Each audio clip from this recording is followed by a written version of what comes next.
সত্রাপুর কেন্দ্রীয় ঈদগাহ ময়দানে সত্রাপুর দারুল হক হেফজ ও দাখিল মাদ্রাসার উদ্যোগে অষ্টম বাৎসরিক হাফেজে কোরআন,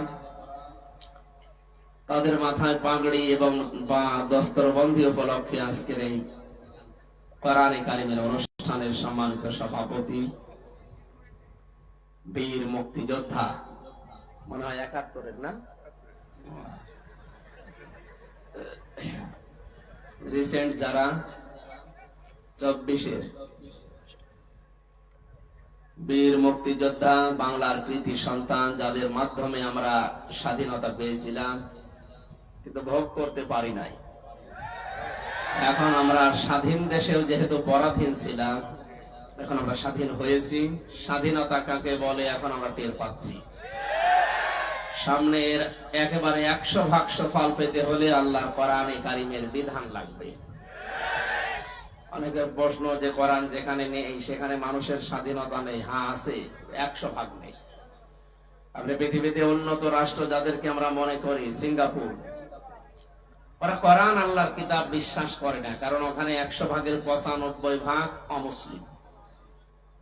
আমি কয়েকদিন আগে ওখানে গিয়েছিলাম, আমার একটা আলোচনায় ওই জায়গায় আমি বলেছিলাম যে পৃথিবীতে ঘৃণিত আল্লাহর কাছে সবচাইতে বেশি ঘৃণিত তারা যে মানুষগুলো আল্লাহকে অস্বীকার করে। এর আরবিটা হচ্ছে কাফের, বাংলা অস্বীকারী। এই কথাটা এদেশ থেকে যারা এই ২৪-এর স্বাধীনতার পরে পালিয়েছে, এরা ওখানে অনেকে আশ্রয় নিয়েছে।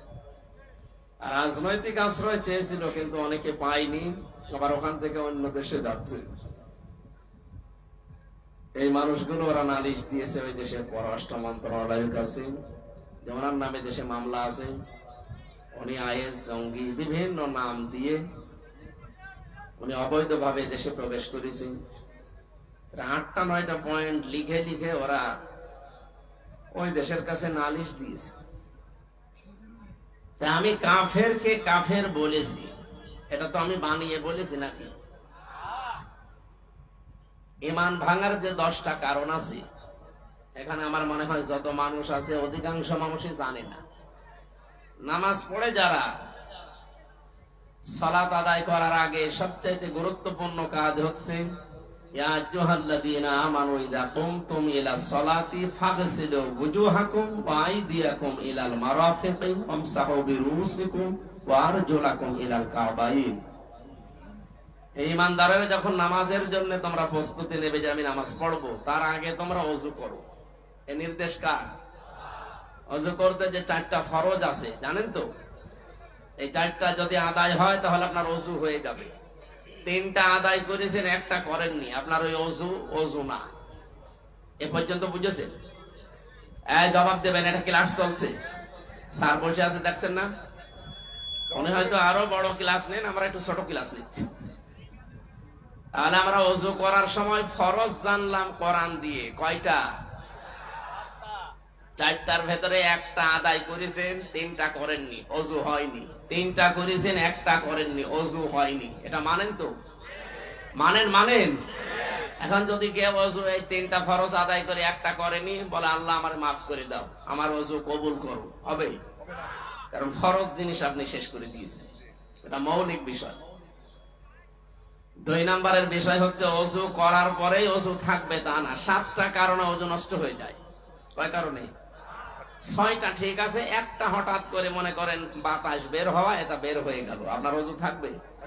আপনি এই ওযু দিয়ে যদি নামাজ পড়েন, নামাজ পড়া আর না পড়া সমান। কারণ ওই ভাঙ্গা ওযু দিয়ে নামাজ ভেঙে যায়, নামাজে দাঁড়িয়েই কবুল হবে তা না। নামাজ ভেঙে যায় 19টা কারণে। কয়টা? 18টা পালন করলেন, 1টা করেননি, নামাজ হবে? তাহলে নামাজ পড়েও যা, না পড়েও তা।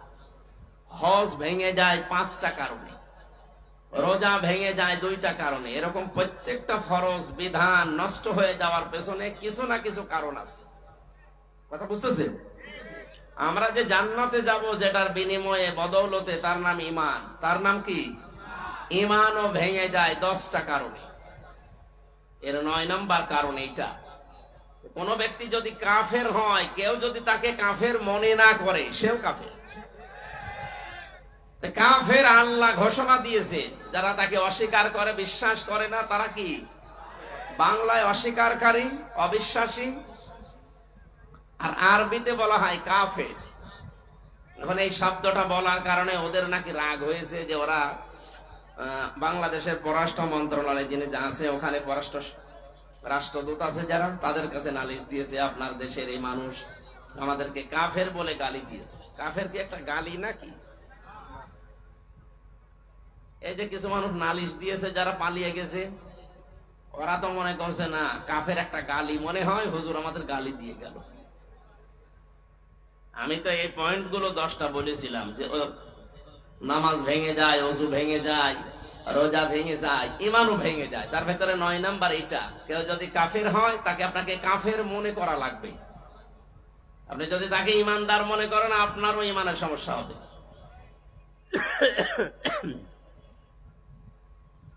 আমি বোঝাতে চাচ্ছিলাম এইটা, যে ওই দেশে কোরআনে কারিমের নিয়ম নেই। হ্যাঁ, মানুষের তৈরি করা নিয়ম নীতি আছে, আইন যা বানায় সেগুলোর বাস্তবায়ন আছে, এই জন্য চলাফেরা করে শান্তি আছে। কিন্তু মানুষের উপর যে অবিচার হয় না, না, এটা মানানো কথা। অবিচার সেখানে হয়, যেহেতু আল্লাহর বিধান নেই। 100% অবিচার মুক্ত যদি করতে হয়, তাহলে একমাত্র কোরআন ছাড়া কোনো গতি নেই। ওমান হাকামা বিহি আদালা, নবীজি বলেন, যদি ন্যায় বিচার দেখতে চাও 100%, তাহলে কোরআনের বিধান প্রতিষ্ঠা করো। এছাড়া আপনি 100% ন্যায় বিচার পৃথিবীর কোথাও পাবেন না যেখানে কোরআন নেই। সুতরাং আমরা এই দ্বিতীয় স্বাধীনতায় যে মানুষগুলো জীবন দিয়ে গেল, প্রায় 1700 মানুষ জীবন দিয়েছে, সরকারি জরিপ তাও 2700-র উপরে এখনো হাসপাতালের বেডে কাতরাচ্ছে। যারা এভাবে পঙ্গুত্ব বরণ করেছে, চোখ হারিয়েছে, আমার কুষ্টিয়াতে একজন লিঙ্গ হারিয়ে ফেলেছে। আমি দেখতে গিয়েছিলাম, যে দেখি ওর বোন, ওর মা বলছে, আমার ছেলে লজ্জাস্থান উড়ে গেছে, পুলিশ এমন গুলি মেরেছে এমন জায়গায়। সুতরাং এই সমস্ত মুক্তিযোদ্ধাদের আমি স্মরণ করছি। 24 সালে যারা জীবন দিলেন, এরাও মুক্তিযোদ্ধা। বলেন, এরা শহীদ। অনেকে শহীদ বলতে এদের রাজি না, বলে না উনি সবাই পালাচ্ছে, আর আবু সাইদ যে বুক পেতে দিলে উনি আত্মহত্যা করেছে। আরে শয়তান, জালেমের জুলুমের সামনে নিজের বুক পেতে দিলেও সে শহীদ হবে নাকি আর একবার শহীদ হয়ে দেখানো লাগবে। যারা এগুলো বলতেছে, এগুলো ফরিদ উদ্দিন মাসুদ আর এই রুহুল আমিনের বাঁচাটা গোলামেরা। এদেরকেও মানুষ বলে আলেম। কিসের আলেম? কোরআনে কারিমে কি পড়ে আলেম হয়েছেন আপনি? আল্লাহ নিষেধ করেছেন মুখের উপরে নোটিশ দিয়ে, আলা তাকুলু লিমা ইয়াকতালু ফি সাবিলিল্লাহি আমওয়াত। সূরা বাকারার 154 নম্বর আয়াতের প্রথম অংশে আছে। আল্লাহ বলেন, মুখে কথা বলবে না এই কথা যে শহীদ যারা তারা মারা গেছে, না, কখনো এরা মরে না। বালা হায়াউন, এরা জীবিত। ওয়ালাকিল্লা তাশউরুন, কিন্তু তোরা টের পাস না। মানুষ যেহেতু মুখের পরে অন্তরে, হৃদয়ে একটা ধারণা করতে পারে, আল্লাহ অন্তরের উপরেও হৃদয়ের উপরেও নোটিশ জারি করে দিয়েছেন, ওয়ালা তাহসাবান্নাল্লাযীনা কুতিলু ফি সাবিলিল্লাহি আমওয়াতা বাল আহইয়াউন ইনদা রাব্বিহিম ইরযাকুন। সূরা আলে ইমরানের 169 নম্বর আয়াত। যত তাফসীর আছে পৃথিবীতে, আমার দেখা মতে আমি 42টার উপরে দেখেছি ভার্সিটি থাকাকালীন, সব মুফাসসির আয়াতের ব্যাপারে একমত। ধারণাও করবেন না, শুধু একজন না, ওয়ালা তাহসাবান্নাল্লাযীনা কুতিলু, বহু বচন দিয়েছেন আল্লাহ। কেউ এ ধারণা করবে না যে যারা শহীদ হয়েছে ওরা মারা গেছে। ওরা জীবিত এবং তারা রিজিক পাচ্ছে আল্লাহর কাছে। শহীদ আবু সাইদ মারা যায়নি, শহীদ হয়েছে এবং সে জিন্দা, আল্লাহর কাছে রিজিক পাচ্ছে। সুতরাং এই 2024 সালের 5 আগস্টের আগে যারা জীবন দিয়েছে, প্রত্যেককে আমরা শহীদ মনে করি এবং তারা জীবিত, আল্লাহ তাদেরকে খাওয়াচ্ছে। এই কথা বলেন না কেন? 5 তারিখের আগে মারা গিয়েছিল শিবিরের সদস্য এই গাইবান্ধার পলাশবাড়িতে সাব্বির। 1 মাস পরে তার কবর খোঁড়ার পরে দেখা গেছে জিন্দা, তাজা রক্ত বের হচ্ছে। আল্লাহ যে দিয়েছেন ইনদা রাব্বিহিম ইরযাকুন, তারা তাদের রবের কাছে রিজিক পায়। কেউ যদি না খায় রক্ত গোশত তৈরি হয়, তার মানে তাকে আল্লাহ অবশ্যই খাওয়িয়েছে এবং এ সাব্বির অবশ্যই শহীদ। কথা বলে না কেন? ৭১ সালেও যারা জীবন দিয়েছে ওই মানুষগুলোকে দেশের জন্য, মানবতার জন্য, ইসলামের জন্য আল্লাহ যেন শাহাদতের সর্বোচ্চ মাকাম দান করে। আর ভুয়া মুক্তিযোদ্ধা সে যে এতদিন যারা ফায়দা লুটেছে আল্লাহ যেন জাতির সামনে ন্যাংটা করে দেয়। আজকের আব্দুল জলিল তো আর ভুয়া না, উনি একেবারে ময়দানের মুক্তিযোদ্ধা। আল্লাহ তাকে বাঁচিয়ে রেখেছেন আমাদেরকে দোয়া করার জন্য। আল্লাহ রাব্বুল আলামিন তার নামের সাথে তার নামের মিল আছে, জলিল। জলিল কার নাম? বলেন বলেন। এই জন্য ওনাকে শুধু জলিল বলবেন না। কো সভাপতি কোনটা? জলিল বলা যাবে না, উনি আব্দুল জলিল, জলিলের দাস, বান্দা, গোলাম, বীর মুক্তিযোদ্ধা মোহাম্মদ আব্দুল জলিল। মহান আল্লাহ তাকে যেন তার নামের সাথে কবুল করেন, বলেন আমিন। এতক্ষণ যিনি কথা বলছিলেন আমার আগে বিশিষ্ট ইসলামিক চিন্তাবিদ, শিক্ষাবিদ, আমার মতো হাজার হাজার হামজার উস্তাদ অধ্যাপক মাহবুবুর রহমান বেলাল স্যার এখানে মঞ্চে বসা আছেন। আপনাদের এই রংপুরের গর্ব। বিশেষ করে বিভিন্ন মাহফিলে তাকে আমি পাচ্ছি। তানভীর আহমেদ আশরাফি, আল্লাহ রাব্বুল আলামিন তার গোলামকে যেন কোরআনে কারিমের খাদেম বানিয়ে দেন। এতক্ষণ যারা আলোচনা রাখলেন, বিশেষ করে ডক্টর মাওলানা হাবিবুর রহমান, চলে গেছে নাকি স্যার? আলোচনা রেখেছেন আপনাদের এলাকার সন্তান মাওলানা ইদ্রিস আলী জিহাদি, মাওলানা হাফিজুর রহমান জিহাদি, শরীফুল ইসলাম, নাম না জানা আরো হয়তো ওলামা ইকরাম কথা বলেছে। তাদের কথাগুলো আল্লাহ আমাদের বাস্তব জীবনে আমল করার তৌফিক যেন দান করেন। মঞ্চে বসা অত্র এলাকার সর্বজন শ্রদ্ধাভাজন ব্যক্তিবর্গ, সামনে বসা মুসলমান ভাইরা, পর্দার আড়ালের সম্মানিতা মা এবং বোনেরা, প্রশাসনের ভাইরা। প্রশাসনের ভাইরা এ কথা না বললেও সমস্যা নেই, কারণ এখন আর এখনো লাগছে না। এই যে একটা সূত্র তৈরি করে রেখেছিলেন 15.5 বছরে, যে কোরআনের কথা বলতে গেলেও প্রশাসনের 14 জায়গায় লিখিত অনুমতি লাগবে, এটা একটা চক্রান্ত। কোরআন মানুষ যেন সহজে শুনতে না পারে। বৈষম্য বিরোধী ছাত্র আন্দোলনের মাধ্যমে যে স্বাধীনতা আমরা পেয়েছি, 2 দিন পরেই অন্তর্বর্তীকালীন সরকারের যিনি দায়িত্ব নিয়েছেন চেয়ারে বসেই ঘোষণা দিয়েছেন অন্যান্য ধর্মের মানুষের উৎসব যেভাবে চলে কোনো অনুমতি লাগে না, আরো পাহারা দেওয়া হয়। 96% মুসলমানের এই দেশে আল্লাহর কোরআনের কথা ওপেন চলবে, কারো অনুমতি লাগবে না। নজরুলের নাম শুনলে মানুষ দোয়া করে, কারণ তার কয়েকটা কথা এখনো চিরন্তন হয়ে আছে। কথা বলেন না কেন? মসজিদের পাশে আমার কবর দিও ভাই, যেন সকাল সন্ধে মুয়াজ্জিনের আজান শুনতে পায়।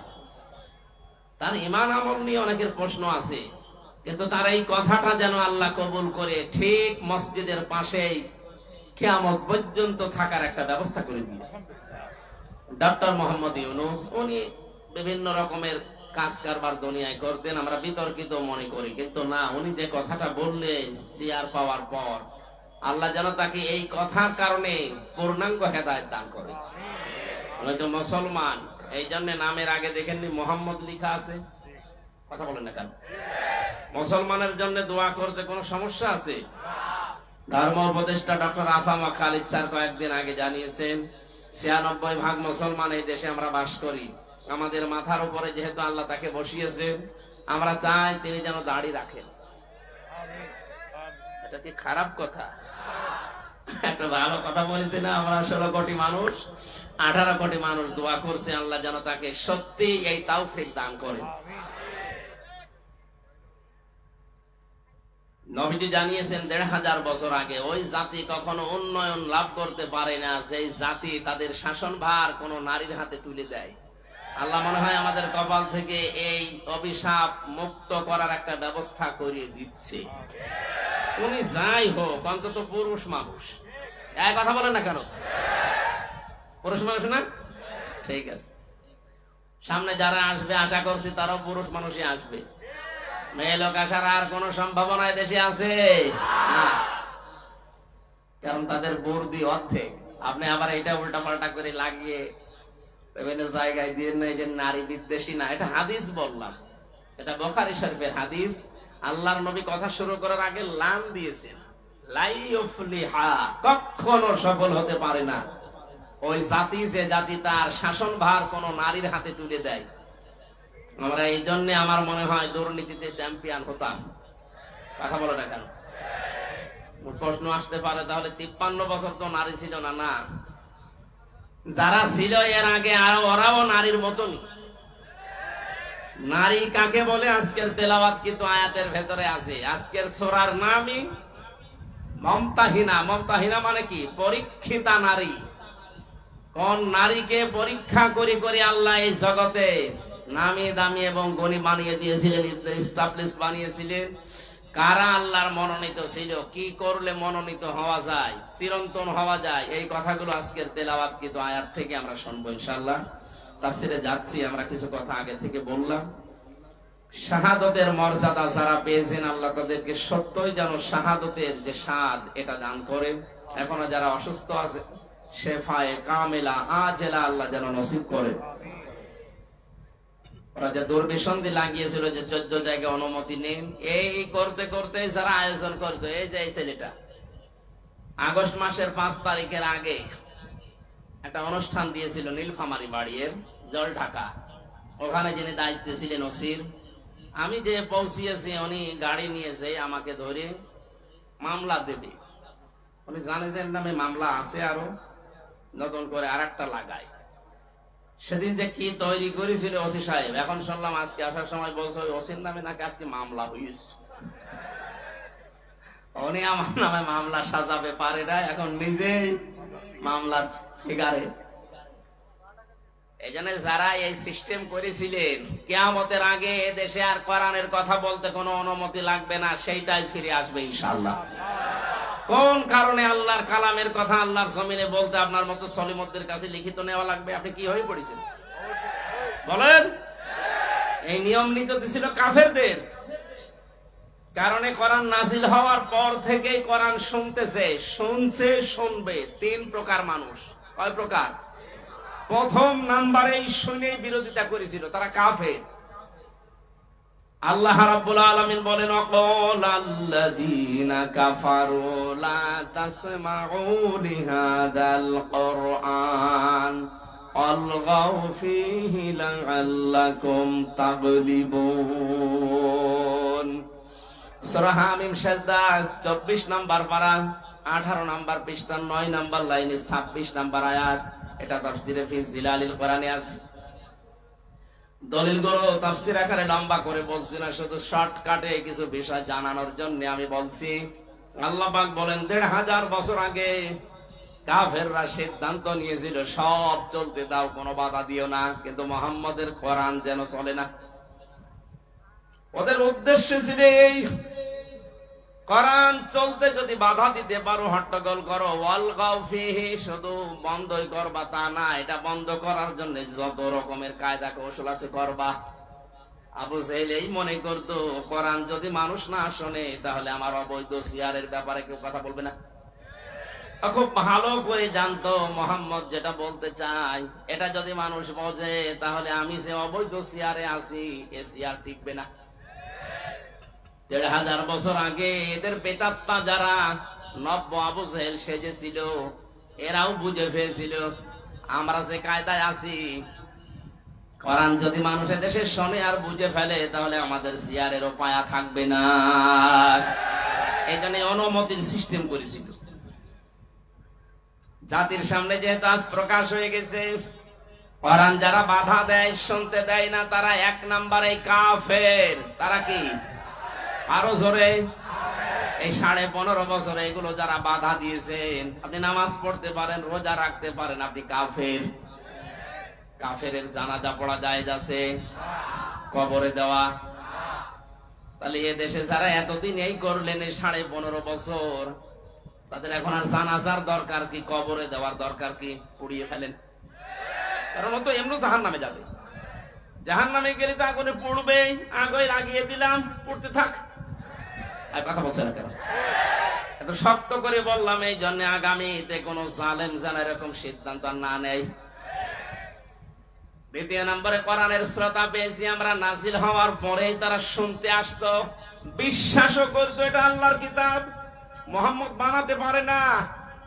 শোনার পরে যখন দেখতো না এই কথাগুলো তো আমাদের ব্যবসার সাথে মেলে না, আমাদের রাজনীতির সাথে মেলে না, আমাদের পরিবারের সাথে মেলে না, এমনকি আমার ব্যক্তিগত জীবনের সাথেও মিলছে না, ওই মানুষগুলো তখন আস্তে করে নবীর কথা শোনার পরে কেটে পড়তো। সূরা নিসা 5 নম্বর পারার 7 নম্বর পৃষ্ঠার প্রথম নম্বর লাইনের 61 নম্বর আয়াতে আল্লাহ বলেন, ওয়াইদা কিলা লাহুম তাআলাউ ইলা মা আনজালাল্লাহু ওয়া ইলার রাসূল রাআইতাল মুনাফিকিনা ইয়াসুদ্দুনা আনকা সুদুদা। ওয়া মানে এবং ইদা মানে যখন, ইলা মানে বলা হয়, তাআল মানে আসো, ইলা মানে দিকে, মা মানে যা, আনজালাল্লাহ মানে আমি আল্লাহ নাযিল করেছি, ওয়া ইলার রাসূলি এবং রাসূলের দিকে আসো। রাআইতাল মুনাফিকিনা, হে নবী আপনি দেখতে পাবেন যাদের অন্তরে গুড় আছে, মুনাফিকি আছে, এই মানুষগুলো ইয়াসুদ্দুনা আনকা সুদুদা, আস্তে করে আপনার কাছ থেকে মুখ ফিরিয়ে কেটে পড়বে। সুতরাং আজকের আলোচনা শেষ হওয়ার আগে দেখেন কোনটা ওঠে না, ওই দু একটা যাচ্ছে আলাদা কারণে,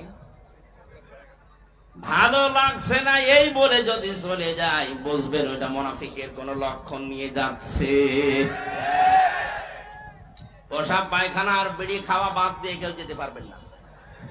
বিড়ি কয়েকজন খায়, সবাই তো না, কিছু মানুষ আছে আপনি খুব নেশা লাগলে খেয়ে আবার চলে আসবে। কি আসবেন তো? কারণ রংপুর বিভাগে এটা চলে আমি জানি, কারণ এখানে বিড়ি তৈরি হয়। এই যে পাশের গ্রাম কুড়িগ্রাম এই সমস্ত জায়গায় আপনারা তৈরি করেন, আপনারা তৈরি করেন, না খেলে হয়, খাবেন, দু একটা খান, আস্তে আস্তে ছেড়িয়ে দিন। তুমি গিয়েছেন, আমি তো আকিজ গ্রুপে ছিলাম ওই সময়, স্যারকে বলেছিলাম যে আকিজের বড় ছেলে যিনি, বলুন স্যার আপনারা এই কাজ বান্দা বাদ দিন, দিয়ে একটা খাবার তৈরি করে। হুজুরে তো খাবার, কিন্তু খাবারে তো খাবার না, মানুষের লাঞ্চ নষ্ট হয়ে যায়, কলিজা নষ্ট হয়ে যায়। ওয়ালা তুহলিকু ওয়ালা তালকু বিআইদিকুম ইলা তাহলুকাতি, নিজেদেরকে নিজেরা ধ্বংস করে ফেলো না। বিড়ি যারা খান আপনার লাঞ্চ নষ্ট হয়ে যায়, এই লাঞ্চ তো আর আপনার নিজের না, এটা একটা আমানত। এটা কে দিয়েছে বলেন তো? আল্লাহ। সুতরাং নিজেরা নিজেকে নষ্ট করবেন না। 22 কোটি টাকা না কত কোটি টাকা একটা রিপোর্ট পেয়েছিলাম যে মানুষ ধোয়া দিয়ে শুধু উড়িয়ে দেয়। এমনি আমরা গরিব মানুষ, তারপরে রংপুর বিভাগ আরো গরিব, আর ওনারা বেকার বেকারে ধোয়া দিয়ে টাকাগুলো নষ্ট করে। বিড়ি আস্তে আস্তে ছেড়ে দেবেন কারা? হাত তোলেন তো। মানে দু একজন আছে স্যার, ঠিক আছে আপনারা ছেড়ে দেবেন, জিনিস ভালো জিনিস না। 3 নম্বরে কোরআনের শ্রোতা ছিল তারা, আল্লাহ রাব্বুল আলামিন তাদের পরিচয় দিচ্ছেন, দেখেন তো আপনি মেলাতে পারেন কিনা। ইন্নামাল মুমিনুনা আল্লাযীনা ইযা যুকিরাল্লাহু ওয়াজিলাত কুলুবুহুম ওয়া ইযা তুলিয়াত আলাইহিম আয়াতুহু যাদাতুহুম ঈমানা ওয়া আলা রাব্বিহিম ইয়াতাওয়াক্কালুন। সূরা আনফালের 2 নম্বর আয়াতে আল্লাহ জানিয়েছেন, আমার দৃষ্টিতে মুমিন তো তারা, আমার দৃষ্টিতে মুমিন তো তারা যাদের সামনে আমার নাম উচ্চারণ করলে তাদের অন্তরাত্মা কেঁপে ওঠে। তেলাওয়াত যদি হয় তাদের সামনে, আমার আয়াতগুলো শোনার পরে বোঝার পরে তাদের ঈমান যা ছিল বেড়ে যায়। কোরআনের আলোচনা শুনে সবার চোখে পানি আসবে না।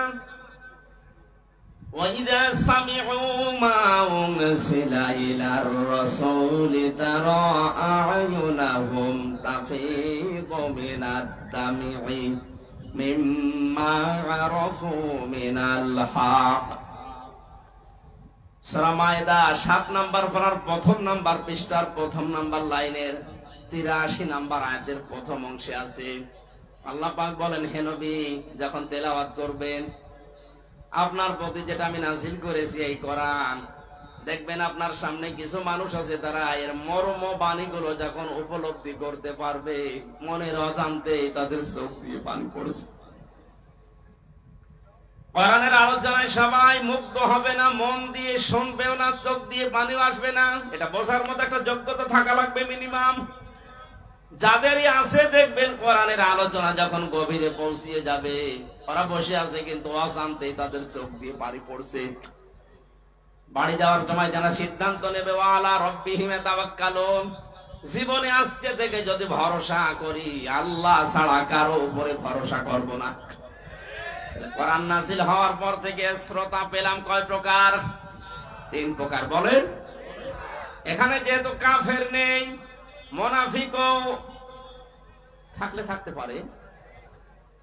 কারণ হচ্ছে নবীজি ইন্তেকালের আগে মুনাফিক তৈরি হবে কোন কাফেরদের ভেতরে, ইহুদিদের ভেতরে, বৌদ্ধদের ভেতরে, হিন্দুদের ভেতরে, খ্রিস্টানদের ভেতরে। কথা বলেননি? নবীজি ইন্তেকালের আগে জানিয়েছেন মুনাফিক এটা তৈরি হবে শুধুমাত্র আমার উম্মত মুসলমানদের ভেতরে। আর আমরা যেহেতু দেশে 96% মুসলমান, আমাদের ভেতরে মুনাফিক তৈরি হওয়ার সম্ভাবনা নেই। বলেন বলেন, আপনি দেখেন তো আপনি কিনা। আয়াতুল মুনাফিকি সালাসা, ইযা হাদাসা কাযিবা ওয়া ইযা ওয়াদা আখলাফা ওয়া ইযা তুমিনা খান। নবীজি বলেন মুনাফিকের 4 মাসে তাদের ভেতরে যারা কথা বললেই মিথ্যা কথা বলে। এক কথা বলেন না কেন? এই আচরণ বাংলাদেশে নেই। কত হাসি পট্টি বাঁধা মানুষ হাতে তসবিহ নিয়ে ঘুরতো, সেও যে এরকম ডাহা মিথ্যা কথা বলতে পারে ক্ষমতার কারণে। এখন যে বলছে যে না আমি পদত্যাগ করিনি, তে ভিডিও কি বানানো নাকি? এক কথা বলেন না কেন? আপনি যদি পদত্যাগ না করে থাকেন, তাহলে রাষ্ট্রপতি যেটা বলছে এটা কি বানিয়ে বলছে? ধোঁকা দিয়ে বোকা বানিয়ে এতদিন খেয়েছেন, এখনো খেতে চান। আপনি তো টাটকা নির্ভেজাল মুনাফিক। কারণ কথা বললেই মিথ্যা কথা বলেন। মুনাফিকের পক্ষে যদি কোনো মুমিন থাকে, কেউ মুনাফিক এই কথা বলছে না কেন? যার হাতে শাপলা চত্বরের আলেমদের রক্ত লেগে আছে, যার হাতে 2024 সালের মুক্তিযোদ্ধাদের রক্ত লেগে আছে, কথা বলেন না কেন? এই মানুষের পক্ষ নিয়ে এখনো পর্যন্ত আপনি স্ট্যাটাস দেন, বলেন আমি আছি আপা, ঘাবড়াবেন না। আপনি ঘাবড়ালে আমরা নরম হয়ে যাই। আমি তো শয়তান দেখিনি, ওরে ভিডিও দেখি আমার মনে হলো শয়তান যদি দেখতাম তো এইরকমই হইতো। একটা টাটকা নির্ভেজাল শয়তান, বাড়ি গোপালগঞ্জে, ধরা পড়েছে কয়েকদিন আগে। এবার পিটিয়ে সোজা করবে প্রশাসন। এক কথা বলুন না কেন? আপা ঘাবড়াবেন না। যাই বলেছে আপা ঘাবড়াবেন না, আপনি ঘাবড়ালে আমরা নরম হয়ে যাই। আমার মনে হয় প্রশাসনের ধরেছে নরম বানাতে, আমরা চাই ওরে নরম বানিয়ে ফেলুক। কথা বলেন না কেন? জালেমদের তালিকা করে করে ছোট জালেম আর মাঝারি জালেম বাদ দিয়ে যারা বড় বড় জালেম ছিল, প্রত্যেকটি জালেমের তালিকা করে ছবি নিয়ে মোড়ে মোড়ে টাঙিয়ে দেবেন। এদেশে কিয়ামতের আগে কোন জালেম যেন আর প্রতিষ্ঠিত হতে না পারে ইনশাআল্লাহ।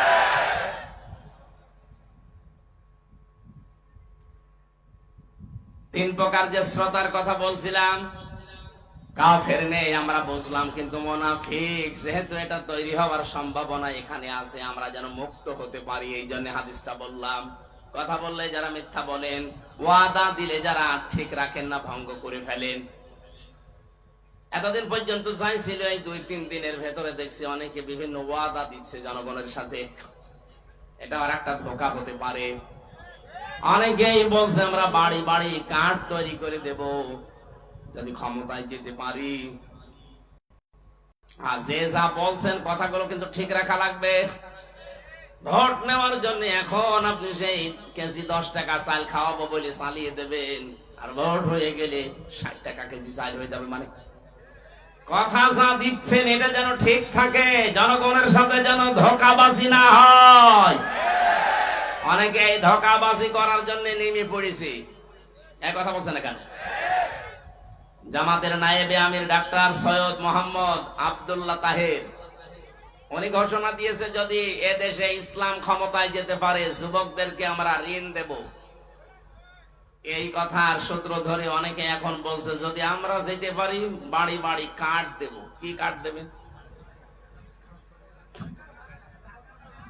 এই জন্য কথা দিচ্ছেন, দেন কথাটা যেন ঠিক থাকে, কারণ কথা দিয়ে কথা যে রাখে না সে মুনাফিক। এই কথা বলেন না কেন? জাতি যেহেতু 53 বছর ধোঁকা খেয়েছে, অন্তত এবার আর যেন জাতি ধোঁকা না খায়। এবারও যদি ধোঁকা খান, আপনি আর কিয়ামতের আগে মাথা তুলে দাঁড়াতে পারবেন না। 3 নম্বরে কোনো কিছু আমানত রাখলেই খেয়ে ফেলে। এই কথা বলেন না কেন?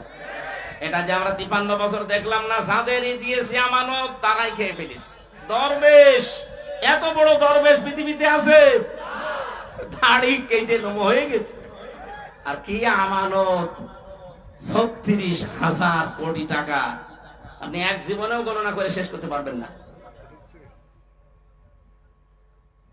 কিন্তু আমি একটা দলের গ্যারান্টি দিচ্ছি, যদিও মনে করছেন আমি ওই দলের না, আমি অ্যাক্টিভ না, কিন্তু গ্যারান্টি দিতে পারি, বাংলাদেশ জামাত ইসলামী এবং শিবির একটা টাকা যদি দুর্নীতি দেখাতে পারেন, আমি অন্তত কথা বলবো না। এটা এদেশে এখন প্রমাণ হয়ে গেছে। এই কথা বলেন না কেন? এত প্রমাণ পাওয়ার পরেও যদি আপনার এখনো পর্যন্ত চিন্তা ভাবনা করতে দেরি হয়, তা আপনার আর চিন্তার রেখা খুলবে না।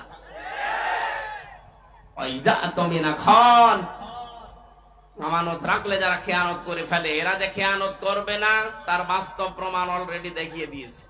আশা করছি আপনি ভরসা রাখতে পারেন। এবার যেন কোরআনে কারীম সংসদে যায়, সেই ব্যবস্থা আমরা যেন করে দিতে পারি।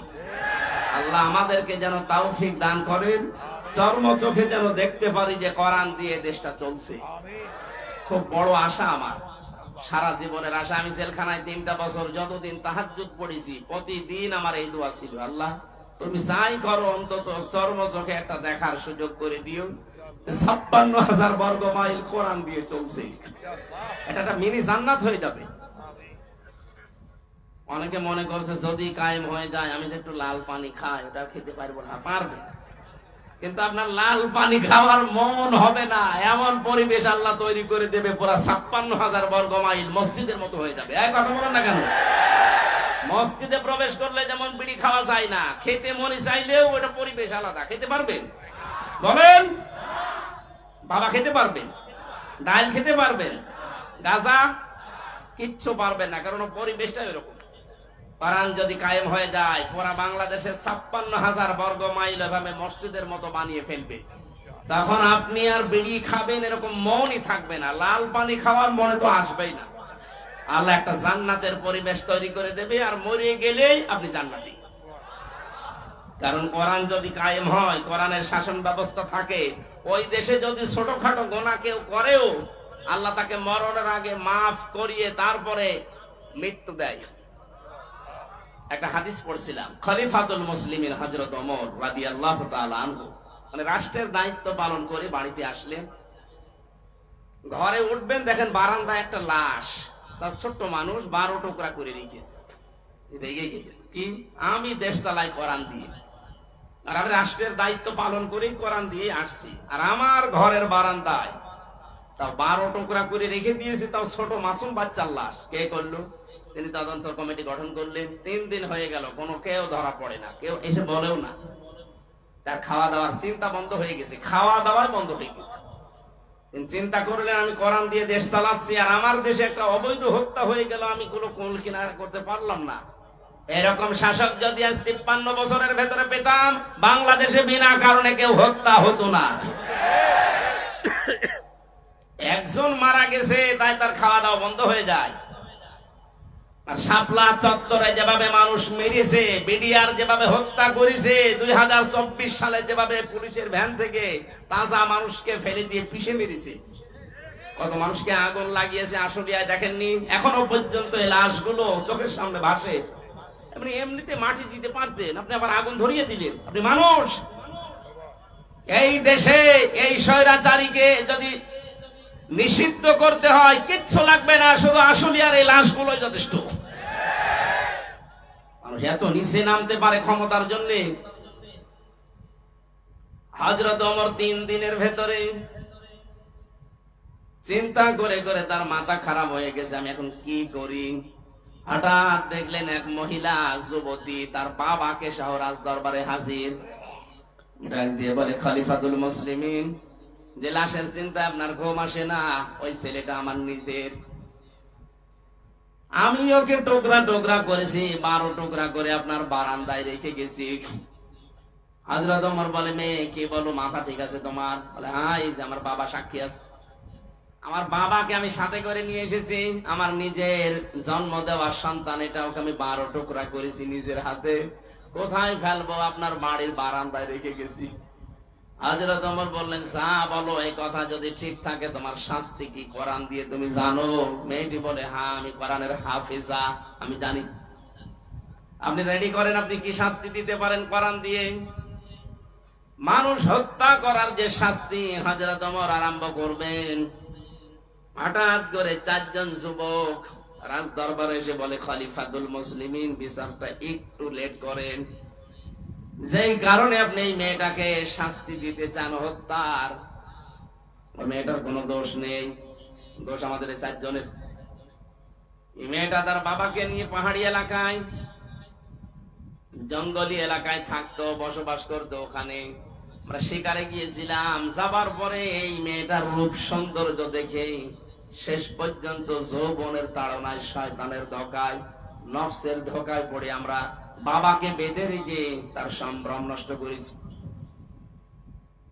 এরপরে সে গর্ভবতী, এই কারণে সন্তান, এটার কারণে আপনি এই মনে করছিলেন শাস্তি যদি দিতে হয় আমাদের দেন। হযরত ওমর ওদেরকে জিজ্ঞাসা করলেন, 3টা দিন পার হয়ে গেল, তোমরা আসলে না কেন? আগে থেকে যদি আসতে তাহলে আমার খাওয়া দাওয়া বন্ধ হয় না, আগেই বিচার করে দিতাম। ছেলেগুলো বলে, খলিফা, আমি আসি নাই আমরা এই জন্য মনে করেছিলাম যা করলাম কেউ সাক্ষী তো নেই, ধরা যদি না পড়ি বেঁচে যাব। কিন্তু কোরআনে কারিম আমাদেরকে বাঁচতে দিল না। বারবার কোরআন আমাদের সামনে এসে এই কথা আমাদেরকে যেন আহ্বান জানায়, দুনিয়াতে যে গুনাহ করলে এটার যদি শাস্তি দুনিয়ায় না হয়, মরণের পরে কিন্তু আল্লাহ ডবল করে বিচার করবে। মুসলমানের এখানে একটা কথা বলে রাখি, কোন অপরাধের শাস্তি যদি আপনি দুনিয়ায় না পান, ওই অপরাধের বিচার যদি আল্লাহ কিয়ামতে যেদিন করবে, ডবল করে করবে। কথা বুঝতেছে? 3টা পাপের শাস্তি আল্লাহ ডবল দেবেন। সূরা ফুরকান 19 নম্বর পারার 4 নম্বর পৃষ্ঠার 13 নম্বর লাইনে আছে, 69 নম্বর আয়াত। والذين لا يدعون مع الله إلها آخر ولا يقتلون النفس التي حرم الله إلا بالحق ولا يزنون إلى آخر آية। এই দুনিয়াতে আল্লাহকে ডাকে, তার পাশাপাশি যারা অন্যকে ডাকে তাদের শাস্তি হবে মরণের পরে ডবল। আল্লাযীনা লা ইয়াদউনা মা'আল্লাহি ইলাহান আখার, এই যে মা মানে সঙ্গে, সাথে, আল্লাহকে ডাকে কিন্তু তার সাথে অন্য কাউকে ডাকে। আর এইটাই বাংলাদেশে চালু করার জন্য এই 15.5 বছর অনেকে উঠে পড়ে লেগেছিল। আপনি আল্লাহকে ডাকেন, পাশাপাশি আমার বাবাকেও ডাকেন, এই জন্য মোড়ে মোড়ে বাবা। কথা বলে না কেন? এমন কোন জায়গা ছিল যে বাবা নেই? মাথার উপরে বাবা, টয়লেটেও বাবা। আমি তো অনেক টয়লেটে যে দেখেছি, বঙ্গবন্ধু টয়লেট, কি গো? আর কোন জায়গা বাকি ছিল? টাকার ভেতরেও দিয়ে রেখেছেন, বাজার করতে গেলে ওইদিকে তাকিয়ে মনে হয়েছে না একজন আছে, মাথার উপরে রেখে দিয়েছেন। অথচ কোরআন জানিয়েছে, ওয়া কালিমাতুল্লাহি হিয়াল উলিয়া, সব জায়গায় উপরে থাকবে আমি আল্লাহর কথা। এখন ডক্টর মোহাম্মদ ইউনূসের মাথার উপরে যেটা লেখা, লা ইলাহা ইল্লাল্লাহু মুহাম্মাদুর রাসূলুল্লাহ, আমরা এটা চাই। এক কথা বলেন, সব চাইতে উপরে থাকবে কার কথা? আল্লাহকে ডাকার পাশাপাশি যারা অন্য কাউকে ডাকার সিস্টেম করে দিয়েছিলেন তাদের শাস্তি ডবল হবে। আল্লাহ মনে হয় এইটা সহ্য করে নাই, এই জন্য বিকাল 5টা বাজতে বাজতে সারা দেশ থেকে আল্লাহর বিপক্ষে যারা তাদের সব নষ্ট করে দিয়েছে। আমার কুষ্টিয়ারটা একটু শক্ত ছিল, ওটা ভাঙতে একটু দেরি হয়েছে। এত শক্ত পাথর সারা দেশের টাকা পয়সা খরচ করে করে আমার মনে হয় এগুলো বানিয়েছিল। অন্যান্য জেলার তুলনায় আমার কুষ্টিয়াতে যেহেতু আল্লাহর ওলি 2 জন আছে, হানিফ আর ইনুফ, এই 2 জন মিলে বানিয়েছে। এত মহব্বত আপনার, আল্লাহর রাগ ও মানুষের অন্তরে তাদের প্রতি এত বেশি দিয়েছে। একজনকে দেখলাম আদালতে কেউ লাথি দিচ্ছে, পচা ডিম দিচ্ছে, আর একজনের বাড়ির ইট খুলে নিয়ে চলে যাচ্ছে। আজকে আমরা পরিষ্কার আল্লাহর সাথে অন্য কাউকে ডাকবো না, সে মরা বাবা হোক আর জিন্দা বাবা হোক। কথা বলেন না কেন? বিভিন্ন মাজারে এই সিস্টেম গুলো চলতো। আল্লাহর পাশাপাশি ইয়ালি বাবা, শাহাদি বাবা, দয়াল বাবা, ন্যাংটা বাবা। এই জন্যই তো মাজার ভাঙা আরম্ভ হয়েছে। একেবারে শিরিকের প্রকাশ্য কারখানা এটা। আল্লাহকেও ডাকে, আল্লাহর পাশাপাশি পীরকেও সেজদা দিচ্ছে। এটা আল্লাহর সাথে শিরিক। লা তাত্তাখিযুল কুবুর মাসাজিদা, কবরকে সেজদার জায়গা বানিও না। ওরা সরাসরি যে সেজদা দিত লালনের মাজারে, এই কথা বলতে। আর প্রকাশ্য কাজা তো আছে। অধিকাংশ মাজারে আমরা দেখেছি জেনার কারখানা। এই জন্য হাক্কানি আলেম এই দেশে যারা আছে বলেছে মাজার গুড়িয়ে দাও, ভেঙ্গে ফেলো। কোন কারণে মাজার বানাতে হবে? হযরত ওসমানের মতো মানুষ, জান্নাতের সার্টিফিকেট পাওয়া মানুষ দুনিয়ায়, সেই লোকটা পড়ে আছে জান্নাতুল বাকিতে, কিচ্ছু নেই, একটা পাথর দেওয়া মাত্র। আরে দেশের গরু ছাগল মরে যায়, তার কবর 3 তালা হয়। কোথায় গেছেন বললাম? কোরআনের পাকে বিশ্বনন্দিত মুফাসসির, আপনি তো তার চাইতে কোরআনের খেদমত বেশি করেননি। সেই লোকটা পড়ে আছে, মাত্র মাথার কাছে একটা পাথর দেওয়া দেখলাম। আর কোন গরু ছাগল কোথায় মরে, ঈমান আছে কি নেই তাও নেই, সারা জীবনে প্রসাব করেও পানি নেয়নি। 14 তালা বানিয়ে রেখেছে কবর। সবগুলো মাটির সাথে মিশিয়ে দেওয়া দরকার। আজকে থেকে আমরা সিদ্ধান্ত নিয়ে বাড়ি যাব, যতদিন বাঁচি আল্লাহর সাথে আর কাউকে ডাকবো না। কি রাজি আছেন আপনারা? 2 নম্বরে যারা অবৈধভাবে মানুষকে হত্যা করে, বাংলাদেশ স্বাধীন হওয়ার পরও এত হত্যা হয়নি। এই 9 সাল থেকে 24 সালে যত হত্যা হয়েছে,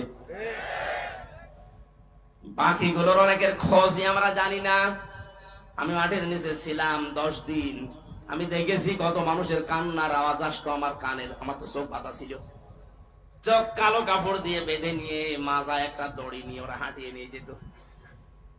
মনে তো আমার গরুর মতো নিয়ে যাচ্ছে। আশপাশ থেকে কান্নার আওয়াজ পেতাম, কারণ কোনো আওয়াজ তো ওখানে যাওয়ার কথা না। মানুষ সিঁড়ি দিয়ে উপরে ওঠে, আর ওরা সিঁড়ি দিয়ে আমার নিচে নিয়ে যেত। তার মানে মাটির নিচে ওইটা কোন জায়গায় এটা আমি জানি না। যেখানেই নিয়ে গিয়েছে বহু মানুষের কান্নার আওয়াজ পেতাম মাঝে মাঝে। আর একটা আওয়াজ দিত, আহ, এরকম একটা আওয়াজ বুঝতাম। এখানে কয়েক মাস ধরে মানুষ হয়তো আছে, যে সমস্ত মানুষ পাহারা দিয়ে যেত ওই এসআই যারা, তাদেরকে প্রকাশ গোপনে বলতাম, ভাই যে আওয়াজ আসলো, শব্দ না, অধিকাংশ গুলোতে হিন্দু পেয়েছিলাম। কিছু কিছু যাদের একটু মনুষ্যত্ব আছে বলতো, হুজুর 1 মাস 2 মাস না, কেউ 2 বছর 5 বছর পড়ে আছে, কেউ জানেই না। আপনি এখনো পর্যন্ত বলেন আমার কি দোষ, কি দোষ, আপনি টের পান না। কোন দোষ যদি আপনার নাও থাকে, আপনার সবচেয়ে বড় দোষে আয়না ঘর। আপনি জানেন না কি হয়তো ওখানে ইলিয়াস আলীর মেয়েকে নিয়ে আপনি কি করলেন, কি নাটক, কি প্রতারণা, অথচ তাকে আপনি মেরে ফেলেছেন আগে। আমার মাঝে মাঝে রিমান্ডে আশ্চর্য লাগতো, আল্লাহ, যে অফিসার গুলো এই করে যায় আমার সাথে, এরা রাতে বাড়ি যে ঘুমায় কি করে?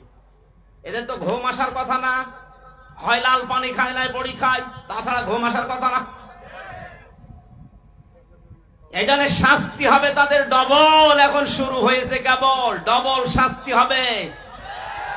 যারা অন্যায় ভাবে মানুষকে হত্যা করেছেন, ইন্ধন দিয়েছেন, বিভিন্ন কায়দা কৌশল করে এগিয়ে দিয়েছেন, আপনার শাস্তি ডবল হবে। মার্ডার মামলা, আজকে গুমের মামলা আন্তর্জাতিক আদালতে, যে পালিয়ে গেছে তার নামে আজকেও দেখলাম 2টা মামলা হয়েছে। আপনি যে সাহস করেন যে আমি পাশাপাশি আছি, চট করে ঢুকে পড়বো, আসেন।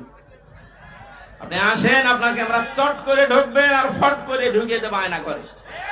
থাকেন পড়ি ওখানে।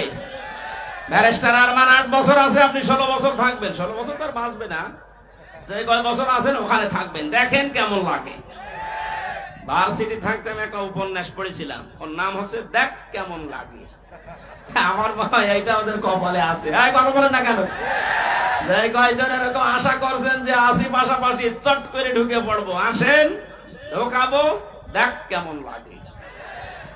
উপন্যাসটা পুরাপুরি পড়লে খুব ভালো লাগে। আমার মনে হয় সামনে এদের কপালে এটা হতে যাচ্ছে। ভাইরা আমার, অন্যায় ভাবে যারা হত্যা করেছেন ডবল শাস্তি পাবেন।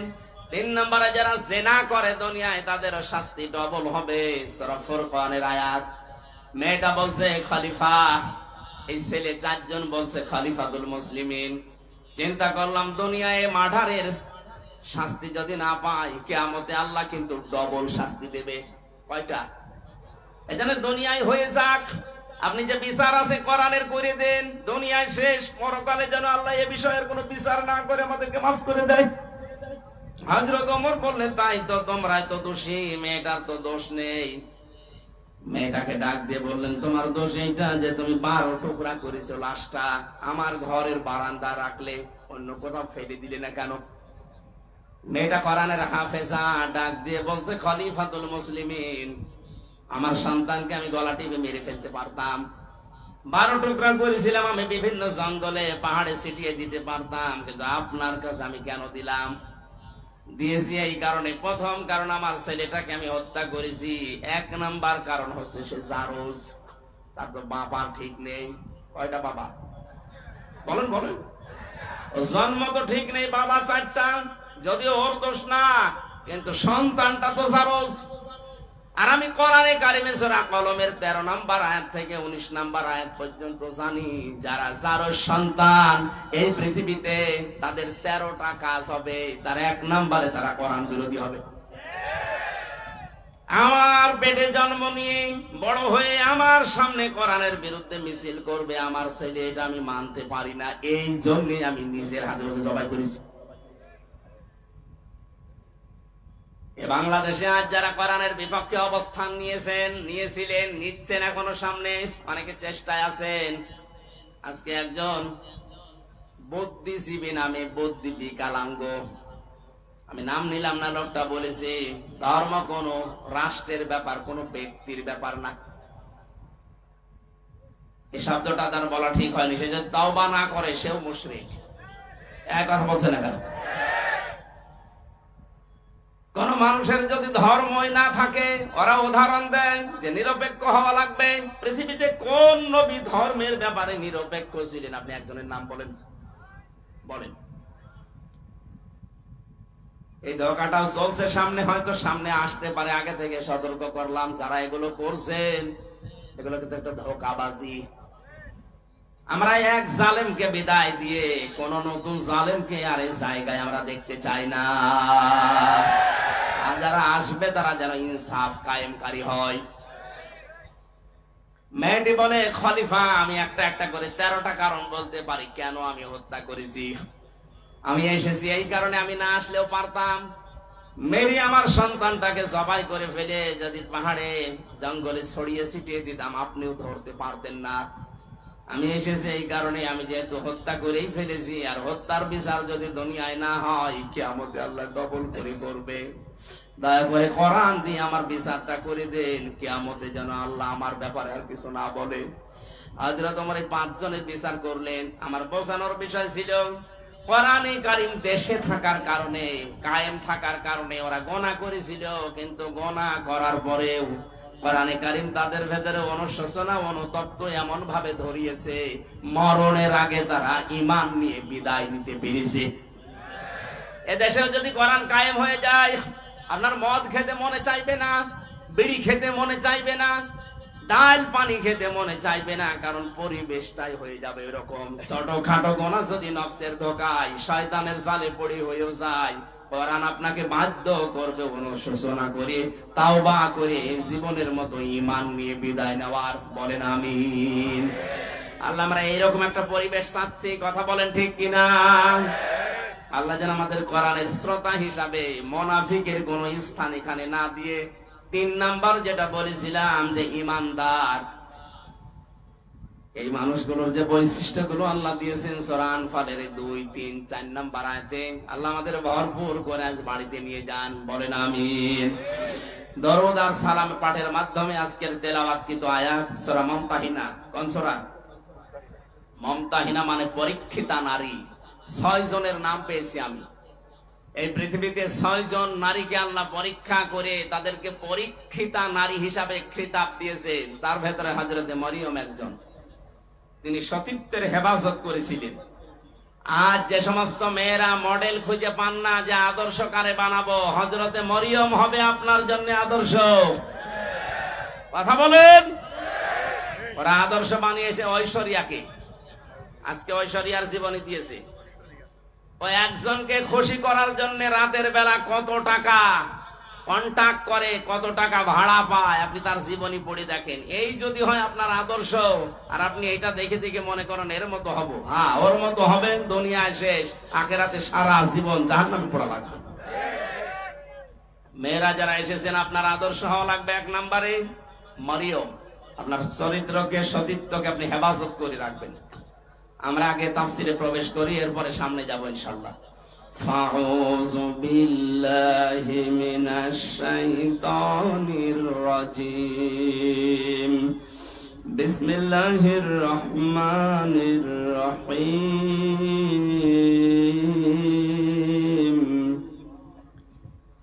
ইয়া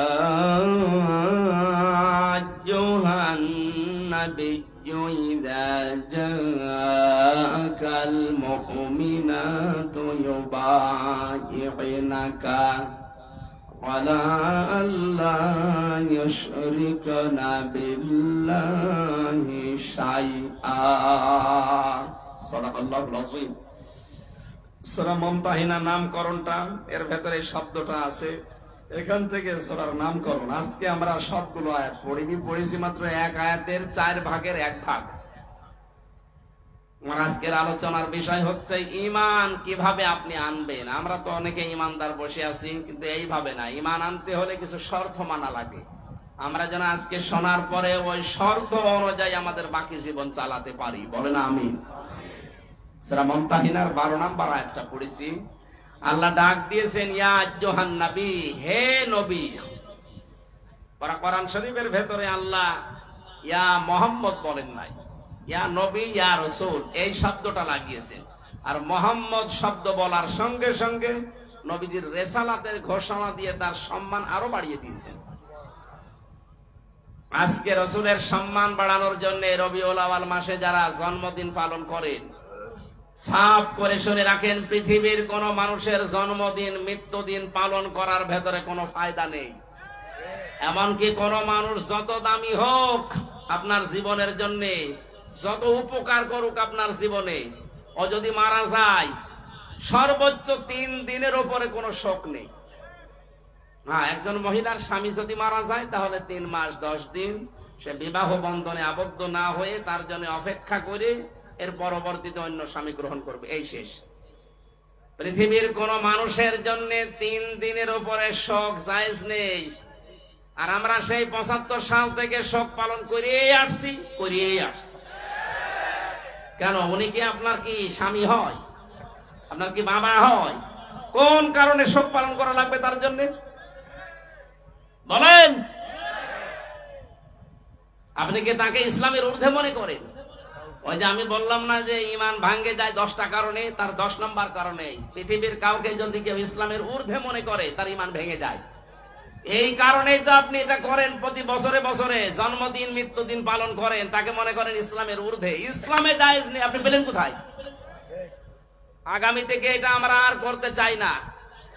এই জন্য তো এবার রাষ্ট্রীয় ভাবে 15ই আগস্ট পালন করতে দেয়নি। কিসের 15 আগস্ট 16 আগস্ট? কোরআন হাদিসে যেটা নেই ওইটা আমরা রাষ্ট্রীয় ভাবে পালন করে সময় নষ্ট করতে চাই না। কোরআন হাদিসে থাক, আমরা 10 দিন ধরে পালন করব। এই কথা বলেন না কেন? সিঙ্গাপুরে 95% অমুসলিম, আর আমাদের দেশে 96% আমরা মুসলিম। তো এখানে কোনো বানানো নিয়ম নীতি চলতে পারবে? বলেন তো পারবে? আগামী থেকে যেই হোক 3 দিনের উপরে আমাদের কোনো শোক আর থাকবে না। বিশ্ব নবী মুহাম্মদুর রাসূলুল্লাহর উপরে তো দুনিয়ায় আর কেউ নেই, আল্লাহর পরে তার স্থান। শোক পালন করা যদি জায়েজ হইতো প্রতি বছরে বছরে, আমার মনে হয় তার জন্য আমরা শোক পালন করতাম। কোনো আলেম তো এটা করে না। যে সমস্ত বেদাত পন্থী আছে এরা নবীর জন্মদিন পালন করার জন্য উঠে পড়ে লাগে। কোথায় পেয়েছেন দলিল বলেন তো? নবীর মিলাদ পড়েন। মিলাদ মানে জন্ম। মিলাদ মানে কি? যেই 2 জন চাচা নবীর জন্মে খুশি ছিল, 2 জনেই জাহান্নামে গেছে, একটা আবু তালেব আর একটা আবু লাহাব। কথা বলেন না কেন? 2 জনই কিন্তু মিলাদে নবীর জন্মে খুশি। আর যেই 2 জন চাচা নবীর আদর্শে খুশি, হযরত হামজা, হযরত আব্বাস, 2 জনেই জান্নাতি। এখান থেকে শিক্ষা নিতে পারেন না? এরপরও আপনি আলেম নামে জালেম হয়ে কলঙ্ক করে মানুষকে আপনি ধোঁকা দিয়ে বোকা বানিয়ে টাকা ইনকাম করছেন এই রবিউল আউয়ালের নাম দিয়ে। আশা করছে এগুলো আমরা সচেতন মানুষ, আগামী থেকে আর করব না। আপনি যদি আদর্শ অনুসরণ করে খুশি থাকতে চান তাহলে 40 থেকে 63 এই 23 বছর অনুসরণ করেন। এক কথা বলেন না কেন? আমরা এখন থেকে কারো জন্ম নিয়ে আনন্দ করব না। আমাদের জন্ম নিয়ে আনন্দ না, আমাদের আনন্দ হবে তার আদর্শ নিয়ে। কথা বলেন না কেন? নবীজিকে আল্লাহ ডাক দিলেন ইয়া মুহাম্মদ, যেখানে কোন জায়গায় কোরআনে আল্লাহ দেয়নি। নাম নেওয়ার সঙ্গে সঙ্গে রিসালাতের ঘোষণা দিয়ে তার সম্মান বাড়িয়ে দিয়েছেন। মুহাম্মাদুর রাসূলুল্লাহ, ওমা মুহাম্মাদুন ইল্লা রাসূল, মা কানা মুহাম্মাদুন আবা আহাদিম মির রিজালিকুম ওয়ালাকির রাসূলুল্লাহ খাতামান নাবিয়্যিন। আর আছে সূরা মুহাম্মদ একটা আয়াত, আলা নুজিলা আলা মুহাম্মাদ হুয়াল হাক্কু মির রাব্বিহিম। প্রত্যেকটি জায়গায় আল্লাহ তার নাম নেওয়ার সঙ্গে সঙ্গে ঘোষণা দিয়েছেন যে তিনি আমার রাসূল। জোরে বলেন আল্লাহু আকবার। এই জন্য আমরা এই জায়গা একটা স্পর্শকাতর জায়গা। রাসূলুল্লাহকে কেউ গালি দিলে আমরা সহ্য করতে পারি না। কুষ্টিয়াতে গত 2 দিন আগে একজন বুঝে হোক না বুঝে হোক গালি দিয়েছে। এখানে কোনো ছাড় নেই, আপনি বুঝে দেন আর না বুঝে দেন আপনি অপরাধী। কুষ্টিয়া ফুঁসে উঠেছে, সারা দেশ এখন ফুঁসতেছে। আগামী থেকে আমরা এদেশের এই বিবেক বুদ্ধিহীন কিছু মানুষ আছে বিভিন্ন নাম নিয়ে যারা চলে, সে যে নামেই হোক, রাসূলুল্লাহর ব্যাপারে কিন্তু কোনো আপোষ নেই। বিশ্ব নবীকে অপমান করার চেষ্টা করলে, গালিগালাজ করলে, যা করা লাগে এই দেশের মানুষ কিন্তু তাই করবে। এজন্য সাবধান হয়ে থাকবেন এই বিষয়ে। অন্তত আপনি আমারে গালি দেন, অসুবিধা নেই, কিন্তু রাসূলুল্লাহকে গালি দিতে পারবেন না। আমাদের জীবনের চাইতেও তিনি আমাদের কাছে দামি। কথা বলেন ঠিক কিনা? আল্লাহ এই মহব্বতের কারণে যেন আমাদেরকে মাফ করে দেন। আমি এখানে একটা তথ্য বলবো। এই যারা মহব্বত করে আল্লাহর রাসূলকে এই কথা বলে শেষ করে দেন, তাদের জন্য খুব শিক্ষা আছে এখানে। আপনি শুনেছেন আয়াতটা, দেখেন এইভাবে নেই, কুল ইন কুনতুম তুহিব্বুনাল্লাহা ফাত্তাবিউনি ইউহিব্বুকুমুল্লাহ ওয়া ইয়াগফির লাকুম যুনুবাকুম আল্লাহু গফুরুর রহিম। সূরা আলে ইমরানের 31 নম্বর আয়াত। আল্লাহ পাক বলেন, নবী আপনি বলুন, তোমরা যারা বলো আল্লাহ তোমাকে ভালোবাসি, এই দাবি যারা করো তাদেরকে বলছি এই দাবি করার দরকার নেই। যদি দাবি সত্যে প্রমাণ দিতে চাও, ফাত্তাবিউনি, আমি রাসূলের অনুসরণ করো। এখানে যে তাবউন শব্দটা আছে, তাবাইন, যত অভিধান আছে আরবিতে দেখবেন তাবউন মানে দেখে দেখে চলা। আমার সামনে বেলাল স্যার যেভাবে হেঁটে যাবে, যেভাবে পা ফেলবে, যেভাবে হাত নাড়াবে, যেভাবে মাথা দোলাবে, ওইভাবে দেখে দেখে চলার নাম আরবিতে তাবউন। তাহলে রাসূলুল্লাহকে কি অনুসরণ করা লাগবে, ইত্তেবা করা লাগবে তাকে দেখে দেখে? প্রশ্ন আসতে পারে, উনি তো আমার সামনে নেই। হ্যাঁ, উনি সামনে নেই, ওনার আদর্শ পড়ে আছে আমাদের সামনে। বিদায় হজের ভাষণের দিন বলেছিলেন, তারাকতু ফীকুম আমরাইন, 2টি জিনিস রেখে গেলাম, লান তাদিল্লু মা তামাসসাকতুম বিহিমা, কিতাবাল্লাহ ওয়া সুন্নাতু রাসূলিহি। 2টা জিনিস রাখলাম, যদি অনুসরণ করতে পারো কোনদিন পথ ভ্রান্ত হবে না, পথ হারা হবে না, মায়ের খাবে না, না খেয়ে থাকবে না। এই তাদিল্লু শব্দের 99টা অর্থ আছে। কোনদিন আপনি না খেয়ে থাকবেন না, কারণ জমিন আল্লাহ আমাদেরকে ওয়ারিশ বানিয়েছেন। জমিনের ওয়ারিশ যারা, তারা না খেয়ে থাকবে। মানে পৃথিবীতে যারা আল্লাহকে মানে না, তারা এই পৃথিবীর ভাড়াটিয়া, আর আমরা হচ্ছি জমিনের মালিক। মালিক কোনদিন না খেয়ে থাকতে পারে না। আমরা যেহেতু অনুসরণটা ওইভাবে করতে পারছি না, কিভাবে? ফাত্তাবিউনি, আমি রাসূলকে তোমরা অনুসরণ করো। যদি অনুসরণ করতেই পারো, যখন অনুসরণ আরম্ভ হবে, ইউহিব্বুকুমুল্লাহ, আমি আল্লাহ নিজে তখন ভালোবাসা আরম্ভ করব না করেছি। এখানে যারা আরবি গ্রামার বোঝে জিজ্ঞাসা করেন, ইউহিব্ব এটা মুজারে, বর্তমান, ভবিষ্যৎ, প্রেজেন্ট, ফিউচার।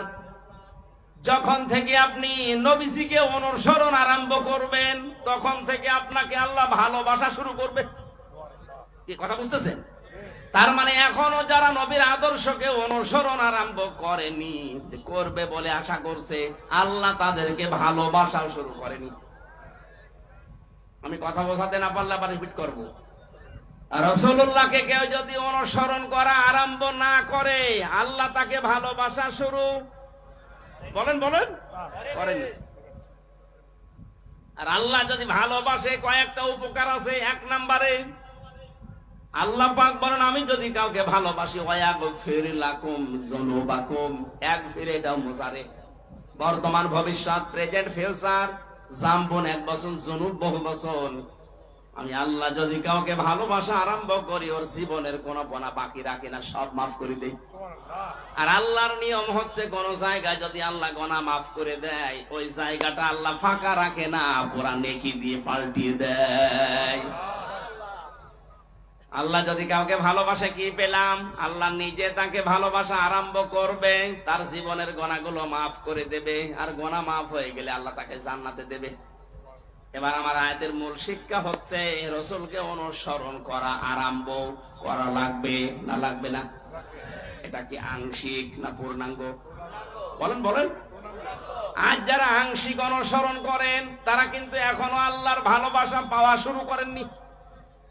আংশিক অনুসরণ মানে হয়তো দাঁড়িয়ে আছে রাসূলের মতো, জুব্বা গায়ে দেন, খাবারের পরে মিষ্টি খান, রাসূলের মতো সালাত আদায় করেন, সিয়াম পালন করেন, হজ করেন রাসূলের মতো দেখে দেখে। কিন্তু বিশ্ব নবী যে 10 বছর রাষ্ট্র চালিয়েছিলেন, এইটাকে আপনি রাজনীতি মনে করেন। কথা বলেন না কেন? তাহলে অনুসরণ কি আপনার আংশিক না পূর্ণাঙ্গ? তাহলে আংশিক অনুসরণ করলে আল্লাহ আপনাকে ভালোবাসা শুরু করবে। কোন জায়গায় আছে কোরআনে দেখান। এই জন্যই তো বারবার বলছি, রাসূলুল্লাহকে আজ থেকে অনুসরণ করা লাগবে পূর্ণাঙ্গ। রান্নাঘর থেকে শুরু করে আন্তর্জাতিক জীবন পর্যন্ত, পা থেকে শুরু করে মাথা পর্যন্ত, প্রতিটি জায়গায় আমার অনুসরণীয় একজন, তিনি মুহাম্মাদুর রাসূলুল্লাহ। আমি যখন পুরা এই সিদ্ধান্ত নিয়ে শুরু করব অনুসরণ, যে দুনিয়া আমি কাউকে দেখে চুল কাটবো না, আমার চুল কাটার স্টাইল হবে মেসি। বলেন। আমার চুল কাটার স্টাইল হবে ঋত্বিক, শাহরুখ খান। কে? রংপুরে কত দোকান আছে সেলুনের, একটা দোকানে আপনি লেখা দেখাতে পারেন যে এখানে সুন্নাত অনুযায়ী চুল কাটা হয়। ওখানে লেখা আছে এখানে শাহরুখ কাট দেওয়া হয়, এখানে অজয় কাট দেওয়া হয়। আবার ওদের ছবি টাঙিয়ে রাখে কোন কাট চান। তাহলে এখন আমাদের কি অনুসরণ হওয়া লাগবে? মাথার এই চুল থেকে শুরু করে পা পর্যন্ত। অনেকে দাড়ি রাখে, কিন্তু এমন স্টাইল, এটা স্টাইল হবে, সুন্নাত হবে না। রাসূলের সুন্নাত এক মুষ্টি পরিমাণে দাড়ি রাখতে হবে, এরপরে যদি কেটে ফেলেন অসুবিধা নেই। এই কথা বুঝতেছেন? যদিও এই মাসলাটা নিয়ে মতভেদ আছে আলেমদের ভেতরে, তবে এক মুষ্টি রাখবেন আপনি। আমি ওই মতভেদপূর্ণ বিতর্কে গেলাম না। দাড়ি আপনার রাসূলের মতো হয় না, মাথার চুল রাসূলের মতো হয় না। মোষ যে রাখার সিস্টেম, আল্লাহর নবী বলেন, খালিফুল মুশরিকিনা আউফুল্লুহা ওয়াকফুশ শারিব, মুশরিকদের বিপরীত করবা, দাড়িকে লম্বা করে দিবা আর মোষকে খাটো করবা। আজ রবীন্দ্রনাথ ঠাকুরের এই জাতীয় সঙ্গীত নিয়ে কয়েকদিন যা আরম্ভ হয়েছিল, আমার যে 7টা কারণ সামনে এসেছিল তার ভেতরে এইটা একটা, যে এই মুশরিক লোকটা তার দাড়ি আর মোষ সমান সমান করে রাখতো। কথা বলে দেখেন, রাসূলের প্রথম জিনিসটাই সে মানে নাই। সে যদি মোষ খাটো করে দাড়ি লম্বা করতো তাও মুসলমানদের ভেতরে একটা কিছু আসতো। দ্বিতীয় নম্বর, ও যখন এটা লিখেছে তখন কিন্তু বাংলাদেশ হয়নি। কথা বলে না কেন? তাহলে এ দেশের জন্য ওটা লেখে নাই। আমাদের একটা আবেগের জায়গা, সুতরাং জাতীয় সঙ্গীত যদি লিখতেই হয় দেশ নিয়ে লেখা লাগবে। এই কথা বলে না কেন? দেশ ভাগ হওয়ার পরে যেটা লেখা হয়েছে, আপনি তাকান মহিব খানের ইঞ্চি ইঞ্চি মাটি সোনার চাইতে খাঁটি, আপনি এইটা জাতীয় সঙ্গীত মানান? কথা বলে না কেন? কারণ এটা আমার ছেলে মেয়েরা যখন পড়বে তখন যেন দেশের প্রতি ভালোবাসা জন্মায়, মানবতার প্রতি ভালোবাসা জন্মায়। সর্বোচ্চ ওর ভেতরে ইসলামের কিছু কথা দেওয়া আছে। আমরা সে মুসলমান, মুসলিমদের এই কথাগুলো আমাদের অন্তরে বাঁচবে। আর এই মুশরিকের কথা, যে আল্লাহকে বিশ্বাস করতো না, আল্লাহর সাথে শিরিক করতো, রাসূলের কোন নিয়ম নীতি তার ভেতরে আমরা পাই না। এই মানুষটার জীবনী নিয়ে, মানুষটার কথা নিয়ে আলোচনা হবে। ঢাকা বিশ্ববিদ্যালয়ে আগামী থেকে যদি কোনো আলোচনা অনুষ্ঠান হয়, স্যার সলিমুল্লাহ খান যিনি জমি দিয়েছিলেন তার নামে হওয়া লাগবে। কথা বলেন না কেন? এত উপকার করলেন শত শত বিঘা জমি দিয়ে, তার নামে কোনো কিছু হয় না? কোথা থেকে কোন ভেনদেশে শকুন উড়ে এসে জুড়ে বসে কি বলে গেল, তার নামে আপনি অনুষ্ঠান করবেন? বাংলার টাকা দিয়ে আগামীতে মুশরিকের জন্য কোনো অনুষ্ঠান হবে না। অনুষ্ঠান যদি হতে হয়, যিনি জমি দিয়েছিলেন তার জীবনী থেকে কিছু করেন। এই কথা বলেন না কেন? কোরআন পড়েন, হাদিস পড়েন, মানুষকে জানান, তার জন্য দোয়া করেন আল্লাহ যেন তাকে মাফ করে দেয়। এরপরে যত নিচে নামছি আমরা, কোন জায়গায় রাসূলের আদর্শ পাচ্ছি না। বিশ্ব নবী তার স্ত্রীদের সাথে যে আদর্শ দেখিয়েছেন ওইটা আপনার ভেতরে নেই। উনি তার বন্ধুদের সাথে যেটা দেখালেন সেটা আপনার নেই। কোন জায়গায় যদি আদর্শ সেট করতে না পারেন, বিশ্বাস করতে পারেন আল্লাহ আপনাকে এখনো ভালোবাসা আরম্ভ করেনি। আয়াতটা পড়ার পরে আমার মনে হয় দেশে হাজারো আলেম, হাজারো পীর এখনো আল্লাহর ভালোবাসায় পাওয়া আরম্ভ করেনি। কারণ যেই পীর শুধু জিকিরকে ইবাদত মনে করে রাসূলের তরিকা, কিন্তু এদেশ যে কোরআন দিয়ে চালাতে হবে এটাকে যারা রাজনীতি দুনিয়ার কাজ মনে করে আরো মানুষকে ধোঁকা দিয়ে বোকা বানিয়ে রাখে, এটা পীর বলেন? এরকম পীর দেশে নেই। 48,000 পীর, অধিকাংশ গুলোই দেখবেন কিছু কিছু ইবাদতকে ইসলাম মনে করে পালন করছে, আর বাকি মেজর হাজারো হাজারো ইবাদত করে দুনিয়ার কাজ বলে ছেড়ে দিচ্ছে, অথচ ওইগুলো রাসূলের আদর্শ। বিশ্বনবী জানিয়েছেন তোমরা সবাই ঐক্যবদ্ধ হবা, এটা কোরআনে কারীমের নির্দেশ। ওয়াতাসিমু বিহাবলিল্লাহি জামিআ ওয়ালা তাফাররাকু, সবাই মিলে একভাবে আল্লাহর রজ্জুকে আঁকড়িয়ে ধরবা, এ বিষয়ে কোনো মত পার্থক্য করবা না। অথচ বাংলাদেশে এখন একটা মেজর সমস্যা হয়ে দাঁড়িয়েছে। গত 3 দিন আগের রিপোর্ট একটা পেয়েছিলাম, এই দেশের 100 জনের 14 জন মানুষ এখনো পর্যন্ত পালিয়ে যাওয়া ওই জালেমকে সাপোর্ট করে। 100 জনের 28 জন মানুষ এই দেশে অনেকে থালা জোর করে থালা নেওয়ার ধান্দায় আছে, যে থালা দিন, তাড়াতাড়ি থালা দিন। কি করবেন থালা নিয়ে? আবার খাওয়া আরম্ভ করবেন। সুখের বিষয়, আনন্দের বিষয়, 100 জনের 58 জন মানুষের তালিকা আমরা পেয়েছি। 100 জনের 58 জন চাচ্ছে এদেশে আল্লাহর বিধান কায়েম হোক। 14 আর 28 বাদ গেলে 58 থাকে। দিন যাচ্ছে, বাড়তেছে। গত কয়েকদিন আগেও আমি 10 জন মুসলমান বানিয়েছি এই দিনাজপুরে। তার আগে 2 জন চুয়াডাঙ্গা, এর আগে গাইবান্ধায়। মানুষ যেভাবে দলে দলে পালে পালে ইসলামে আসতেছে, অমুসলিমরা, মুসলমানরা যারা ছোট খাটো জালেম ছিল তারা অনেকেই পরিবর্তন হয়ে যাচ্ছে। কথা বলেন না কেন?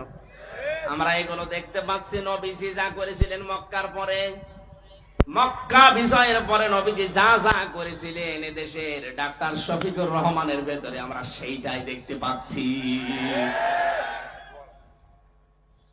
1500 বছর পর আমার মনে হচ্ছে নবীর আদর্শটা আমরা দেখতে পাচ্ছি আজ। বিশ্ব নবী মুহাম্মদ রাসূলুল্লাহ ওই সময় বলেছিলেন, সাহাবীরা 3টা কাজ করবা না, কোন নারীর গায়ে হাত দিবা না, কোন শিশুর গায়ে হাত দিবা না, কোন ফলদার বৃক্ষ কাটবা না। 3টা কাজ বেশি বেশি করবা। যেখানে তিনি অবস্থান নিয়েছিলেন বলেছিলেন তাঁবুর আশপাশে তোমরা রান্নাঘর, চুলা এটা বেশি বানাবা, আর টয়লেট পায়খানা যেটা এটা কম বানাবা। আর আমার শত্রু বড় এখন বেঁচে আছে, আবু জেহেল তো নেই, আবু সুফিয়ান আছে, তার ঘরে যদি কেউ আশ্রয় নেই তাকে তোমরা মাফ করে দিবা, ক্ষমা করে দিবা। এই 1400 বছর পর ডাক্তার শফিকুর রহমান এত অত্যাচার, জুলুম, নির্যাতনের শিকার হওয়ার পরও এই কাজগুলো তিনি এখন দেখিয়েছেন। যারা আমাদের প্রকাশ্য শত্রু ছিল তাদের ওই ঘর বাড়িগুলো উনি পাহারা দিয়েছেন লোক দিয়ে। কথা বলেন। কৌশল অবলম্বন করার জন্য মুসলমানদেরকে নিয়ে তিনি ঐক্য হওয়ার চেষ্টা চালাচ্ছেন। আমরা দেখতে পাচ্ছি কিছু মানুষ এখনো পর্যন্ত সেই মানধাতামলের আকীদা আকীদা আকীদা এই নিয়ে তারা এখনো ডিভাইডেড আছে। মুফতি জসিমউদ্দিন রহমানী মাদ্দাজিল্লুহুল আলী কয়েকদিন আগে জেল থেকে বের হয়ে উনি জানিয়েছেন এই দেশে মুসলমান যেন এক হতে না পারে, এর পেছনে সবচাইতে জঘন্যতম ভূমিকা পালন করছে একজন পীর। জাতি কিন্তু বুঝে ফেলেছে, যারা ফরিদউদ্দিন মাসুদের মতো মানুষকে তালয় বানিয়েছেন। কথা বলেন না কেন? আপনি আর তালয় বানানোর লোক পাননি দেশে। এর মানে একটা কলঙ্কিত মানুষ মুফতি আমিনী সাহেবের জামাই মাওলানা শাখাওয়াতুদ্দিন রাজি আমার সাথে 3 বছর জেলে ছিল বেচারা। উনি মাঝে মাঝেই বলতো, টক শোতেও বলেছে, এই বাংলাদেশে তাসলিমা নাসরিনের মতোই এই ফরিদউদ্দিন মাসুদ, কোনো পার্থক্য নেই। ও আর একই যে লোকটা কোরআনের পাখি সাইদি সাহেবের ফাঁসি চাইতে পারে, একটা মজলুম মানুষ সে জেলখানায় আছে, তারা আমৃত্যু দিয়েছিল, আর এই লোকটা শাহবাগে গিয়ে বলছে আমরা তার ফাঁসি চাই। এটা একটা টাটকা নির্ভেজাল কুলাঙ্গার। আরে আলেম নাম নিয়েছে, ওর নাম নাকি বুজুর্গ, আল্লামা কত কিছু দিয়েছে। ওর নামে বুজুর্গ দিলে আল্লাহর আরশ কাঁপবে, ওর নাম বেজিরগু। কথা বলে না কেন? যে কয়টা 5-8টা গোলাম ছিল যারা মাজলুমের বিপক্ষে অবস্থান নিয়েছিল, পক্ষে না গিয়ে জালেমদের পা শুধু চিটেছে। যারা কওমি জননী নাম দিতে পারে জালেমকে, একটাকেও যেন বিচার ছাড়া আর বাঁচতে না দেওয়া হয়। প্রত্যেকের বিচার আমরা দেখতে চাই। কথা বলেন। ওই যে মাইজ ভান্ডারী নসিবুল বশর, ও শয়তান সেদিন ভিডিও পাঠিয়েছে যে আমি যা করেছি জামাতের বিরুদ্ধে, শিবিরের বিরুদ্ধে, বিএনপির বিরুদ্ধে, এরা আমারে ছাড়বে না, জীবনও আপনাকে ছাড়া হবে না। আপনি সবচাইতে বড় মারাত্মক ভুল করেছেন কোরআনের পাখির বিরুদ্ধে মামলা দিয়ে, তাও মিথ্যা মামলা। যারা সাক্ষী দিতে যায় তাদের সাক্ষী পর্যন্ত গায়েব হয়ে যায়। ও নিজে যখন স্বীকার করছে যে আমি ইয়া করেছি, আমারে ছাড়বে না, না আমরা ছাড়তেও চাই না, দৃষ্টান্তমূলক শাস্তি চাই এই মাইজ ভান্ডারীর। কথা বলেন। আলেম নামে কলঙ্ক, এগুলো নাম নিয়েছে কি সুন্দর সুন্দর, দেখেন কুসেআ, কি কুসেআ, কি কুকুর, শ্রীগাল, বিড়াল। যাদের নামে ডিনেগনেশন ডিগ্রি 14টা করে ব্যবহার করে, এগুলো জাহান্নামী মানুষের আলামত। আপনাকে মানুষ নিজে ডাকবে, আপনি আল্লামা কিনা, নিজের নামে আগেই পরিচয় দেয় আমি শোলাকিয়ার ইমাম। বলছে কিসের শোলাকিয়ার ইমাম? আপনি ইমামতি করার জন্য সেই গোপালগঞ্জ থেকে গন্ডা ভাড়া করে এনে বাইতুল মোকাররমের মতো জায়গা অপবিত্র করিস। কত মুসল্লির রক্ত ঝরিয়েছে, এর যেন ছাড় দেওয়া না হয়। কথা বলে না কেন? যেই দিন কওমি জননী নাম দিয়েছে এই রুহুল আমিন নামে, আলেম নামে কলঙ্ক, সেই দিন জেলখানায় ওর নামে বদদুয়া করেছে কওমি মাদ্রাসার আলেমরা। আমার সাথে 86 জন 76 জন ছিল। মাওলানা মামুনুল হক থেকে শুরু করেছে আলেমগুলো ছিল। বলছে কি করলো, কি আমাদের তো ডুবিয়ে মারলো। এখনো পর্যন্ত আপনি একটা পীরের নাম নিয়ে তার সাফাই গিয়ে যাচ্ছে। মুফতি জসিমউদ্দিন রহমানী 11 বছর জেল কেটেছে। আপনি কয় বছর ছেড়েছিলেন? তার যে স্যাক্রিফাইস, সেটা এমনি এমনি বলে না, সে আপনাদের সাথে ছিল, মিশেছে, দেখেছে, বাস্তবতা সে জানে। আমিও জেলের ভেতরে কমপক্ষে 50 দিন তার সাথে আমার দেখা। মাঝে মাঝে আমারে বলতো, হামজা, এদেশে যদি একত্রিত মুসলমান না হয়, তার পেছনে সবচাইতে গুরুত্বপূর্ণ ভূমিকা কঠিন জঘন্যতম ভাবে পালন করে ওই পীর। এখনো পর্যন্ত করে যাচ্ছেন, আপনি থামবেন। একটা ঐক্য হওয়ার চেষ্টায় আছে। সব আলেম ওলামা যদি এক হয়ে, এই যে 58 ভাগ এমনি এমনি হয়নি, সব দাড়িওয়ালা টুপিওয়ালা মানুষগুলো এক হয়ে যাচ্ছে, আর এখানে আপনি এখন সেই মানধাতা বলে আকীদা আকীদা করছেন। কার আকীদা খারাপ আপনি দেখান তো। জামাত ইসলামী বাংলাদেশের আকীদা হচ্ছে লা ইলাহা ইল্লাল্লাহু মুহাম্মাদুর রাসূলুল্লাহ। হ্যাঁ, কালেমা যদি আপনি ভুল প্রমাণ করতে পারেন তাহলে জামাতের আকীদা খারাপ। কালেমা তো নিজেও জিকির করছেন, আমরাও করছি, এখানে তো কোনো পার্থক্য নেই। কিসের আকীদা আকীদা করেন? এই উল্টা পাল্টা ধোয়া তুলে মুসলমানদেরকে আজ ডিভাইডেড করবেন না, এটা হারাম কাজ। মুসলমানদের এক করা ফরজ আর ভাগ ভাগ করা হারাম, এটা তো আমি মানালাম। সূরা আলে ইমরানের 105 নম্বর আয়াত আপনি বাড়িতে যে মিলিয়ে দেখেন। যারা আজ মুসলমানদেরকে এক হতে দিচ্ছেন না, আপনি হারাম কাজে আছেন। কোন হারাম কাজ করা অবস্থায় তার ইবাদত কবুল হয় না। সুতরাং আপনার নামাজ, আপনার সিয়াম, আপনার হজ, এই দাড়ি জিকির সব মাঠে মারা যাচ্ছে। আমি আর নিচে নামতে পারলাম না। এরপরও যদি কারো বিবেক না খোলে, আমার মনে হয় ওকে আল্লাহ মোহর মেরে দিয়েছে আবু জাহেলের মতো, ও আর ভালো হবে না। আমার ভাইরা, এখন থেকে আমাদের অনুসরণ হবে রসুলের আংশিক না পূর্ণাঙ্গ? পূর্ণাঙ্গ অনুসরণ যখনই আমরা আরম্ভ করব, আল্লাহ আমাদেরকে ভালোবাসা শুরু করবে। তার মানে বোঝা যাচ্ছে দেশে অনেক আলেম, অনেক পীর এখনো পর্যন্ত আল্লাহর ভালোবাসায় পাওয়া আরম্ভ করেনি। আমরা করেছি, আমরা যারা করছি, চেষ্টা চালাচ্ছি। হ্যাঁ, মাথা থেকে শুরু করে সংসদ পর্যন্ত সব জায়গায় আমার রাসূলের আদর্শ আমরা মেনে নেব। যখনই সিদ্ধান্ত নিয়ে মাঠে নেমে পড়বেন, বুঝবেন আল্লাহ আপনাকে ভালোবাসা আরম্ভ করছে। আল্লাহর ভালোবাসা আরম্ভ হয় তখন যখন কয়েকটা কাজ আপনি দেখতে পাবেন। এই তাকান, আপনাকে যে আল্লাহ ভালোবাসে তার প্রমাণ হিসাবে কয়েকটা কাজ আপনি দেখতে পাবেন সামনে। 1 নম্বরে হাদিস, নবীজি বলেন, আমি যখন, আল্লাহ পাক যখন কাউকে ভালোবাসেন তখন পুরো আসমানে ঘোষণা হয়ে যায় যে মহান আল্লাহ ওই লোকটাকে ভালোবাসে। আমরা সবাই যারা আসমানে আছো সবাই ওকে ভালোবাসো। পুরো আসমানের ফেরেশতারা তখন তাকে ভালোবাসা আরম্ভ করে দেয়। জমিনে ঘোষণা দেওয়া হয়, পুরা জমিনবাসী শোনো, হামজাকে আল্লাহ ভালোবাসা আরম্ভ করেছে, তোমরাও ভালোবাসো তাকে। তখন পুরা সৃষ্টি জগতের ভেতর আল্লাহ একটা মহব্বত পয়দা করে দেয়। আমরা এইটা আজ দেখতে পাচ্ছি। আপনি তাকান, এতদিন যাদের স্বাধীনতা বিরোধী, রাজাকার, জঙ্গি, উল্টা পাল্টা নাম দিয়ে বহু কালার করার চেষ্টা চালিয়েছে, আগস্টের 5 তারিখের পর থেকে আজকের এই 23 তারিখ পর্যন্ত আমরা দেখতে পেলাম তারা জঙ্গি না, তারাই জনগণের সঙ্গী। এই ভালোবাসাটা এখন আল্লাহ পয়দা করে দিয়েছে নিচে। পুরা আসমানে আল্লাহ ঘোষণা দিয়েছে যে তাদেরকে ভালোবাসো তোমরা। জমিনের লক্ষ লক্ষ সৃষ্টি সবার ভেতরে তাদের মহব্বত, ভালোবাসা এটা ঢুকিয়েছে কি করে দেওয়া। ছোটখাটো বিষয় সব আমরা বাদ। এরপরেও যদি আপনি এক জায়গায় হতে না পারেন, আবার ক্ষোভে হবেন। আবার যদি কোন নতুন জালেমে চেয়ারে বসে, কিয়ামতের আগে লাভাতে পারবেন না। আমাদের উচিত এখন সুযোগ, ছোটখাটো বিষয় সব বাদ। কে দাড়ি রাখে, কে দাড়ি রাখে না, কে জুব্বা গায়ে দেয়, কে দেয় না, এটা পরে করবেন। আগে জায়গাটা ঠিক করেন। এখানে থাকলে আপনি ইসলামের নিয়ম নীতি 100 ভাগ মানতে পারবেন। আর এই জায়গাটা না থাকলে কয়েকদিন পরে আপনারও দাড়ি কাটা লাগতে পারে। এদেশে আড়ঙে অবস্থান নিয়েছিল না, আড়ঙে দাড়ি রাখা মানুষগুলোকে চাকরি দিত না। সামনে কিন্তু এরকম আসবে, আপনি চেষ্টা করবেন রাখার, কিন্তু পারবেন না। জায়গাগুলো সব জালেমের দখলে চলে যাবে। বিশ্বনবী মুহাম্মদ রাসূলুল্লাহকে আল্লাহ ঘোষণা দিলেন, নবী যারা আপনার কাছে আসবে, যে ঈমান আমরা আনতে চাই, বলবেন 6টা কাজ করো।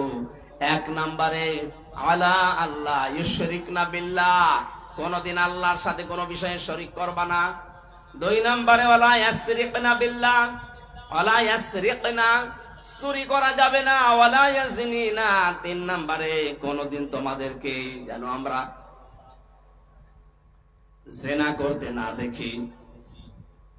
জেনার যে ছড়াছড়ি চলছিল, জেনার যে যে কারবার গুলো আমরা দেখতে পেয়েছি, বিশেষ করে আকাশ সংস্কৃতির নামে দেশে বন্যার পানির মতো পিন আপ করা পত্রিকা দিয়ে বিভিন্ন স্যাটেলাইটের মাধ্যমে যা আরম্ভ হয়েছিল, আগামী 10 বছরের ভেতরে চরিত্রবান যুবক যুবতী মানুষ খুঁজে পাওয়া দুষ্কার হয়ে যাবে। এগুলো যারা দায়িত্বে আছেন বন্ধ করার চেষ্টা চালাচ্ছে। আমরা চাই যেগুলো দ্রুত যেন বন্ধ হয়। এরপরে আল্লাহ দিয়েছিলেন এক একটা শব্দের ভেতরে লক্ষ লক্ষ কথা। আমি তাফসিরে পড়েছি, নোটও করেছিলাম, শুধু গা ঘেমে যাচ্ছে আর রাত অধিক হয়ে গেছে, যেন খুব সামারাইজ করে বলছি। রব্বুল আলামিন বলেন ওয়ালা ইয়াকতুলনা আওলাদাহুন্না, সন্তান হত্যা করা যাবে না। এই শব্দটার ব্যাখ্যা করলে অনেক ভালো হতো। ওয়ালা ইয়াতিনা বিবহতান, কালকে আমার মাহফিল আছে, এই যে এই ছেলেটার এখানে, কালকে ওয়ালা ইয়াতিনা বিবহতান, এই বহতানের উপর আমি কথা বলবো, কারণ এইটা বাংলাদেশে 15.5 বছরে বেশি হয়েছে। ওয়ালা ইয়াতিনা বিবহতান, মানুষকে আন্দাজে দোষ দিয়ে জীবনটা নষ্ট করে দিও না। আমার জীবন থেকে যে 3টা বছর আপনি ঝরিয়ে দিলেন বেকার বেকার আন্দাজে দোষ দিয়ে, প্রমাণ তো হয়ে গেছে, কয়েকদিন আগে আমার মামলা সব খারিজ হয়ে গেছে, আদালত প্রমাণ করেছে আমার কোনো দোষ নেই, আমি নির্দোষ, বিনা দোষে আমাকে এই 3টা বছর নষ্ট করলেন। যারা করেছিলেন তাদের কি শাস্তি হবে, ওই কথাগুলো কালকে আমরা তুলে ধরবো। এরপরে আল্লাহ দিয়েছেন ওয়ালা ইয়াসিনাকা ফি মারুফিন ফাবাইহুন্না, ভালো কাজে কোনদিন যারা দায়িত্বে আছে এই মানুষগুলোর অবাধ্য হবে না। আস্তাগফিরুল্লাহ, আল্লাহর কাছে ক্ষমা প্রার্থনা করবা, এই 6টা গুণ যাদের ভেতরে আছে। ইন্নাল্লাহা গফুরুর রহিম, অবশ্যই আল্লাহ তাআলা দয়াবান এবং ক্ষমাশীল। আল্লাহ আয়াতটা খুব সংক্ষেপে করেছি, বাস্তবে যেন আমাদেরকে মেনে চলার তৌফিক দেন। আগামী কালকে মাহফিল আছে এই নওশাদের গ্রামে, বহতানের উপরে কথা বলবো ইনশাআল্লাহ। আল্লাহুম্মা আমিন। লা ইলাহা ইল্লা আনতা সুবহানাক ইন্নী কুনতু মিনাজ জালিমিন। রব্বানা যালামনা আনফুসানা ওয়া ইল্লাম তাগফির লানা ওয়া তারহামনা লানাকুনান্না মিনাল খাসিরিন। আল্লাহ তাআলা রংপুর শহরের দিকে তাকাও, হাজার হাজার বান্দা বান্দি করে নাও, তার জীবনের ভালো কাজগুলো মঞ্জুর করো, মানুষ হিসাবে অন্যায় যেগুলো করেছে মাফ করে দাও। যত অতিথি এসেছে কোরআনের এই অনুষ্ঠানে কোরআনের ইজ্জতেই ক্ষমা করে দাও। মা বোনেরা পর্দার আড়ালে বসে আছে, এদেরকে মরিয়মের মতো খাদিজার মতো বানিয়ে দাও।